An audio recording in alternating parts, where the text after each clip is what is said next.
When you don't have a clear vision of where to go, you're destined to get lost. Without a clear standard of healthy manhood and masculinity, the boys and men of in our community have fallen victim to confusion, disorder, and deception. And it's imperative that we establish images of beneficial and comprehensive men in our community, or we will only continue to breed more brute beasts. What's up, Black Man? I'm Jamal Calpin, and welcome to the Beneficial Black Man channel, where we focus on overcoming gray mediocrity to become beneficial for our community by discussing faith, creativity, personal development, and mental and emotional health management. I hope you all are doing well. Hopefully, you're finding time for an emotional release valve. You're protecting your mental, and you're continuing to strive to become beneficial. For this topic, I wanted to play a clip or a news segment from PBS NewsHour. Is something that came out in 2018, but it was talking about the gap between Black men and white men in our community. And I watched this video not too long ago, and one of the things that really stood out to me is, again, the lack of images within our community for Black men. And what I mean more specifically is a lack of good images, beneficial images within our community. I think there are lots of images within our community, but none that are really benefiting us, none that are really benefiting our youth. And it's been a serious, serious problem. So first, let's look at this news clip from PBS NewsHour entitled "Black Men Face Economic Disadvantages Even If They Start Out in Wealthier Households. News Study Shows." Let me get through this commercial first. Yeah, I do, these commercials. But no, this article, this segment came out in 2018, but I thought it was really critical and is something for us to take note of as men in our community.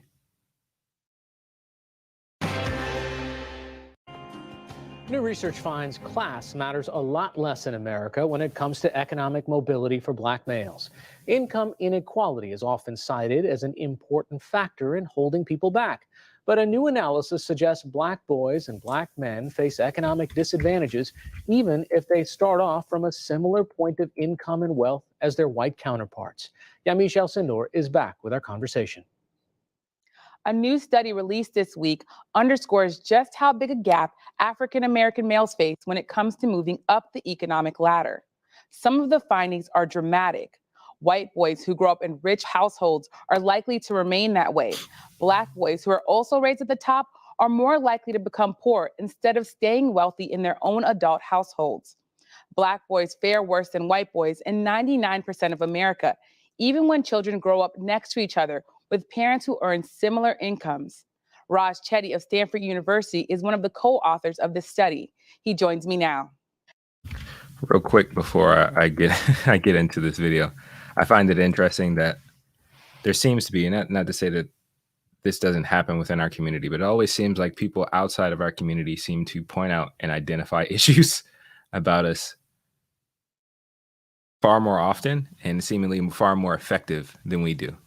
And I don't know what that is. Like, I don't know if we just don't want to. Happy Monday, Afro Butterfly. I don't know if that's like an internal struggle that we have. Like, we just don't want to see the issues that, we don't want to identify what they are and actually do the work to fix them. Or maybe people just removed from the situation have a different vantage point. But we're going to keep going as this gentleman explains what's going on in our community. What's going on, the other MJ? I hope you all are doing well this evening. Thank you so much, Raj, for being here. This report seems to indicate that Black men will fare worse than white men, even if they are raised in households with similar incomes. Can you explain what's happening there?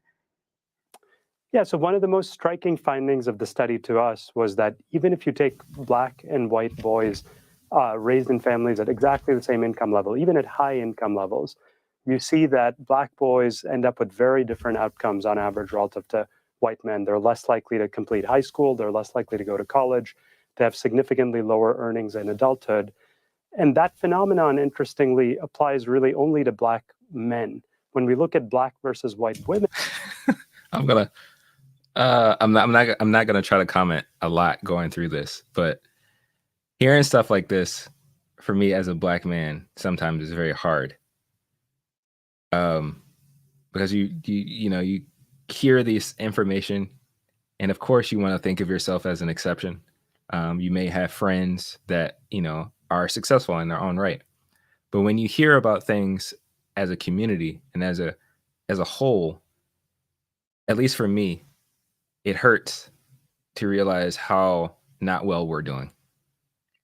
And so hearing kind of reports like this, like sometimes I have to grit through and just like kind of push through, but it's necessary. And again, like I mentioned, it's interesting that it seems like people outside of our community seem to identify and point out stuff about us that we need to fix and we need to deal with. But sometimes it's hard to chew. And you see much more similarity in their outcomes if they grow up in families of similar income. So it's something unique to what's happening to Black men in America that I think is really a concern for generations going forward in terms of perpetuating inequality by race. And that inequality is really striking to me. One of the things that this study reports is that African American men who will grow up in households with two parents that are earning $140,000, they fare about the same as a white young man who is raised by a single mother making just $60,000. How can that be true? Because it feels so counterintuitive. And what does that mean for African American families and their futures?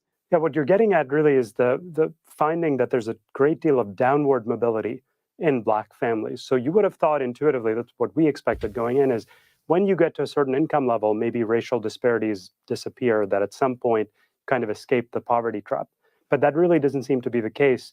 Even once your parents reach a high income level, it continues to be the case that Black men have higher odds of essentially ending up in the bottom of the income distribution than staying at the top of the income distribution. And that's why you get this pattern that Black men's outcomes look comparable to white men growing up in relatively low or middle income families. You mentioned in the study that there are unique obstacles that Black men face. Are we, just to be clear, are we talking about racism and racial bias, or what are those unique obstacles that Black men in particular face?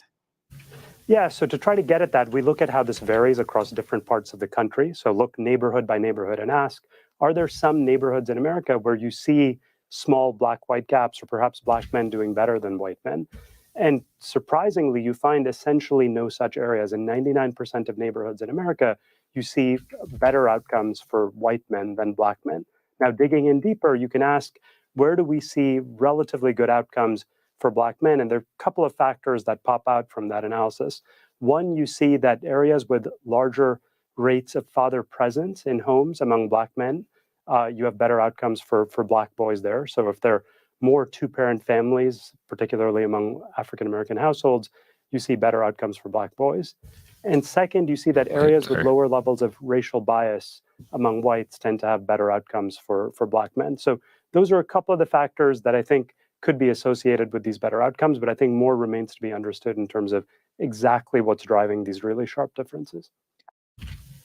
I'm going to let him continue, but I think just out the gate, him mentioning that a father being present in the household, both parents being present in the household, plays a huge impact in the success of young Black boys in our community. And again, I think if we don't have good images in our community, it leaves us lost without direction. Before I keep going, the unpacked backpacker, I like this comment. Can you give me a little bit more detail, if you can, of what you mean? But you said the beneficial Black man. One thing to remember is that in some cases, the job title is aligned with Blackness. If you could, give me another comment, because I don't want to misunderstand what you're saying. But thank you all for showing up. I appreciate it. Thank you all for showing up and joining me for this stream. Gotcha. And I want to talk about the differences between Black women and Black men. There are some critiques out there, critics of the study out there, that are arguing that Black women who don't have long-term incomes weren't counted in your study. Could you is that accurate? And could you talk a little bit about your findings of Black women and the data that you used?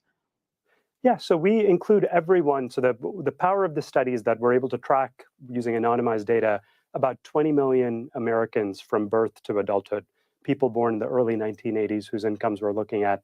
in their late 30s. And that includes everyone, whether you're working or not. Every single person is counted. And so if you're not working, you're assigned an income of 0 and you're counted in the study.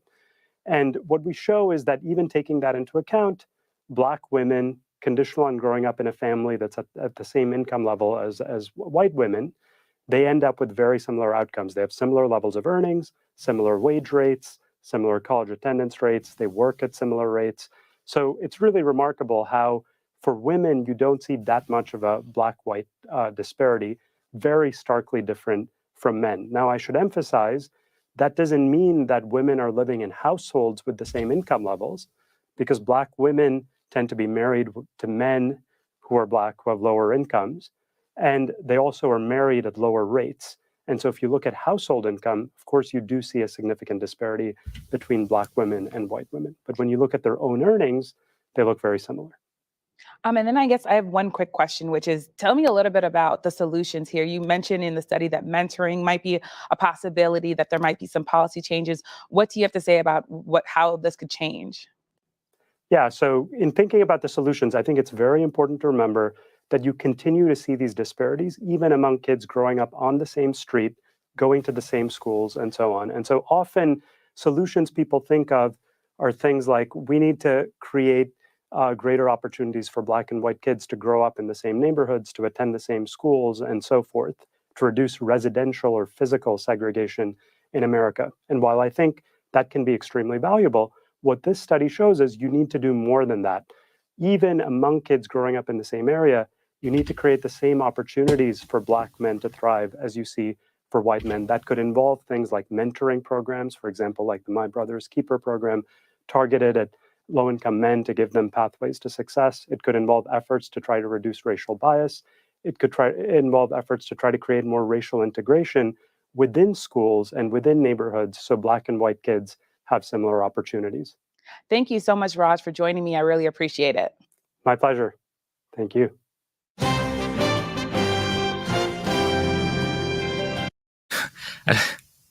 Sorry, I'm not meaning to laugh, but I didn't see that before. This stat here, it says 56% of Black children live in houses without a father, compared to, it looks like 21% of white children.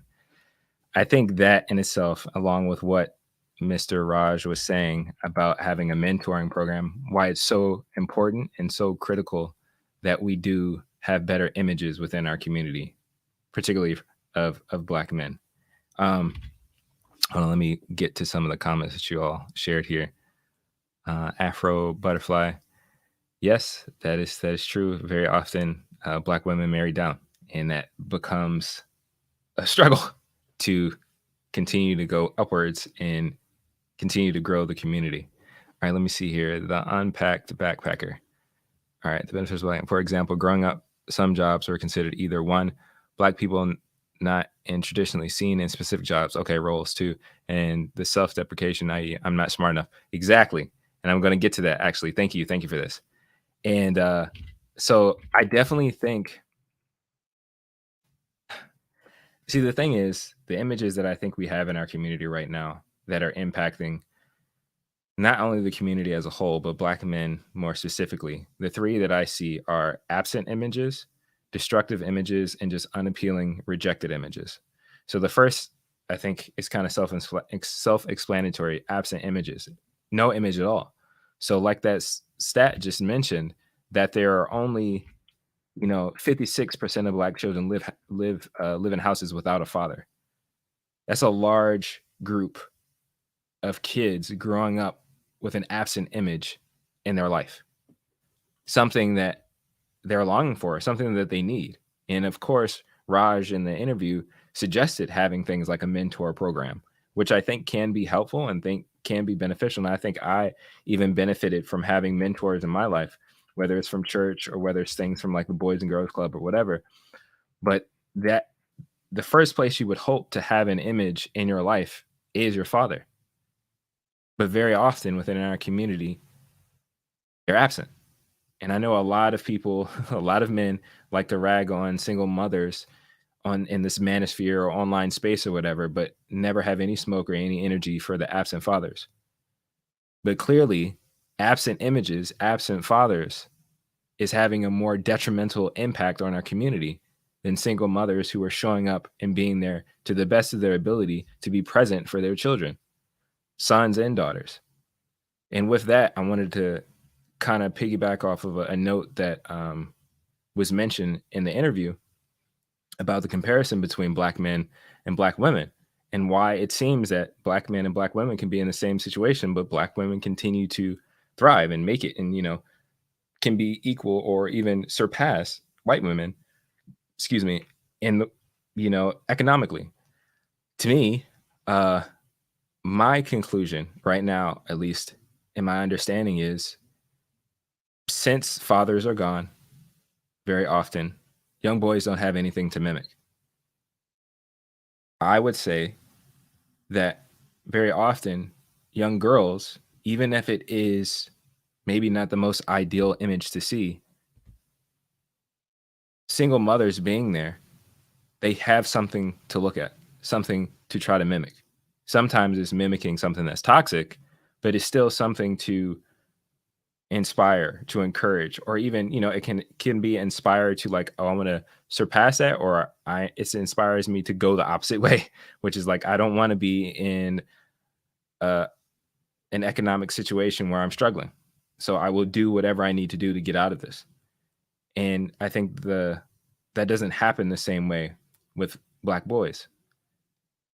It's a common saying that mothers love their sons and raise their daughters. And that puts a lot of Black boys in like a coddled position or whatever. And so I think my hypothesis is that if we had more images of men for boys to model, they can strive and achieve to get to a better place, just like our sisters do. And so the first issue is having absent images. The second, I would say, is destructive images. I think within our community, there are lots of destructive images that are applauded and encouraged and lauded as something to achieve or aspire to. And some of those images come from, hip hop or rap culture, some stuff that we see in the media. It can also come from just, just toxic behavior within our community.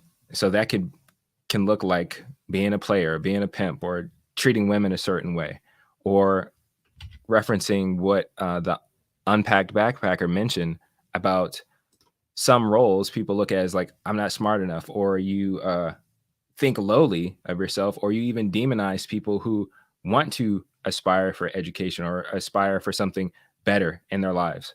You make fun of them, and it becomes more acceptable, more exciting, and something to pursue for these destructive images, whether it's dealing with like gangs, or like I mentioned, kind of toxic masculinity. I want to be a pimp. I want to be a player. I want to kind of be a chauvinist, or, reaching back to like King James Bible. Some people just want to be whoremongers.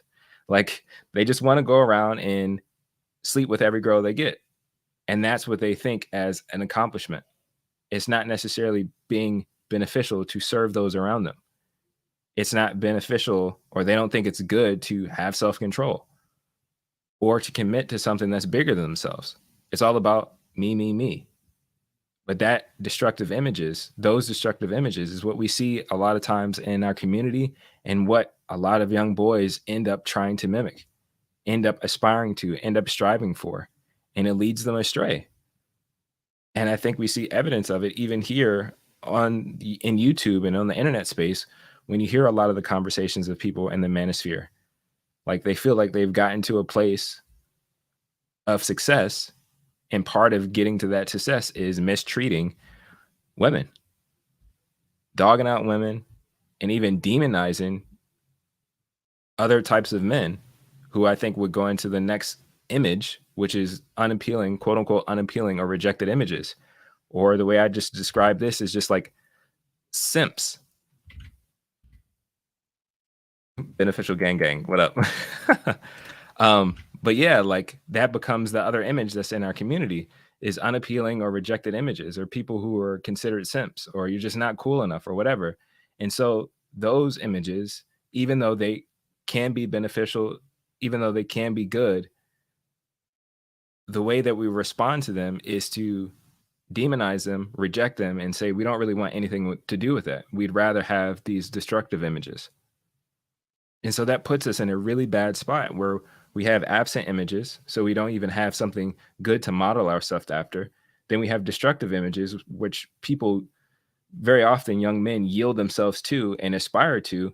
And then if there are any good images in our cultural influence, we want to reject those. We want to make fun of them. We don't want to aspire to be a quote unquote simp. We don't want to be a good guy or a beneficial person. We'd rather go the opposite way. And that puts us in such a bad spot. And it requires us to strive to actually put better images out there for our people, for our community, for our boys and girls. Because if we don't have these images, we are going to just keep regurgitating and representing toxic things in our community. There's a scripture in the New Testament, 2 Corinthians chapter 3, verse 18. I'm going to read it real quick. And it's in the King James. It says, "But we all, with open face, beholding as in a glass the glory of the Lord, are changed into the same image from glory to glory, even as by the Spirit of the Lord." So in the context of that scripture,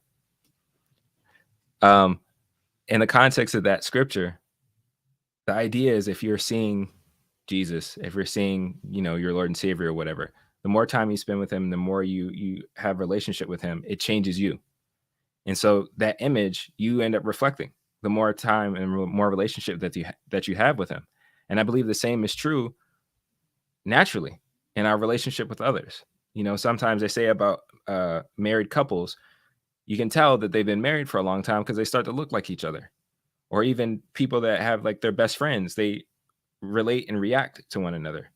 And I would say when you have sons and fathers, as that young boy grows up, he takes on a lot of the mannerisms and behaviors of his father.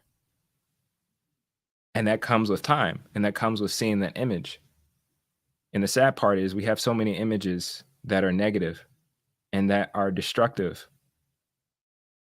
That's all that's happening, is that we're beholding these images and representing them within our community, and we don't see a problem with that. Not enough of us see it as a problem. And it's something that we have to address. We have to be willing to reject these images, like actually reject the destructive images. We have to make an effort to minimize the absences within our community. Whether you're a father or whether you're just being a mentor, we have to show up. And we have to actually inspire and encourage people to just be more beneficial, be beneficial Black men in our community. And I would say one other thing before I get to everybody's comments is that we also have to stop aspiring to be white men. I think it's more important that we figure out what's actually going to be the most beneficial for our people and for our community, and instead of just trying to take another image and just plop it down in what's very unique and specific to us. We have to listen to what's happening in our community. We have to pay attention to the women. We have to pay attention to the young children. We have to listen to wisdom and figure out, okay, what's actually going to be best for us? Because as long as we've been striving to be something else that is actually outside of our community, it's leading us astray as well. We have to have the right images so that we can best serve our community and best serve ourselves. Okay, you guys are sharing some comments. Sorry, let me see this. Let's see. Hi everybody. Okay, I'm bad at this. Afro Butterfly said, and of the 44% of homes with a father, we didn't even get to the quality. Oh yeah, get the quality of parenting. That's true. That's true. Shout out to Level Up Single Mom. Hey, appreciate this. I do agree, Afro Butterfly. Let's retire these words. I just know that right now they're popular. Let's see. Here's another one. Like, I love chivalry. I feel safe and can be soft with him. Yeah, like that's important. And I think those are like that kind of, even the idea of chivalry is something that is fading away, and it's a standard that we need to continue to uphold. Shout out to London Link. As a member of Simp Incorporated, we are still looking for interns to be beneficial learning. Hey man, we're in this process together. Yeah, not Simp Incorporated. Is it a nonprofit? That's funny. Shout out to you, Vashti Perry. Oh, let's see. Okay. It's the unpacked backpacker. What do I mean to stop aspiring to be white men? I think very often we look at, say, for example, like celebrity rich people like Jeff Bezos or like Bill Gates. And sure, there are things that maybe you want to aspire to, like, yeah, I want to be wealthier. I want to create something that could be beneficial to the community. But I think what very often happens is we want to take all of the things about a white person and then a white man or whatever and neglect the things that are actually unique to us as Black people and as Black men. So we want to get rid of anything that may be considered Black or ghetto or whatever. We want to get rid of anything like that and just forsake all of that and then do our best to just fit into this image. And then sometimes we want to fit into that image and take the toxic things that are there too. So, and in some communities online, like the manosphere stuff, they like to say that a high value man, which is very often mimicked after a white man that may have a lot of money, a high value man should have the right to sleep around with whoever he wants to sleep around with, and his wife or his significant other should be okay with that. That's not good. I don't think that's beneficial, and that shouldn't be something we should just take on and adopt. So I think there's stuff that we should know is beneficial for our community and for us as men, and focus on that rather than just automatically taking an image and choosing to follow it without asking any questions. A couple more comments and then I'm going to wrap it up. Let's see. London Link again. I hope that answers your question, the unpacked backpacker. London Link. The prophet is turning the community into a better place to live. Yeah, that's funny. Another one from London Link. I agree. We forget we have a unique position in the world. At least Black Americans do. We can't compare that to other groups. 100%. I agree. And then Afro Butterfly. 10 Commandments, no adultery. Correct. I think ultimately we need to have standards that, again, benefit us and benefit our community. Every community has their issues. And I think if we spend too much time looking outside at other communities and not actually listening to and catering to the needs of our own community, we can't do a good job. And that takes away from us actually doing the beneficial work and labor that we need to do. So yeah, I mean, I'm going to wrap up this episode. I don't be streaming for a long time. But I appreciate you all coming here and supporting me and watching and commenting. I really do. If, after watching this, if you want to watch anything else or more content from me, go check out the video where I talk about what mark are you leaving? It's a podcast episode, but I'm talking about the mark that a man is supposed to be leaving on his community and those around him. Again, thank you all for joining me tonight. Thank you. I appreciate it. Thank you, Afro Butterfly. I appreciate it. And thank you, the Unpacked Backpacker. I like that name. Awesome job. Thank you. I hope you all have a great evening. Continue to be safe. And Black man, keep striving to become beneficial. Protect your mental. Find time for an emotional release valve and take it easy. I'll talk to y'all later. Peace.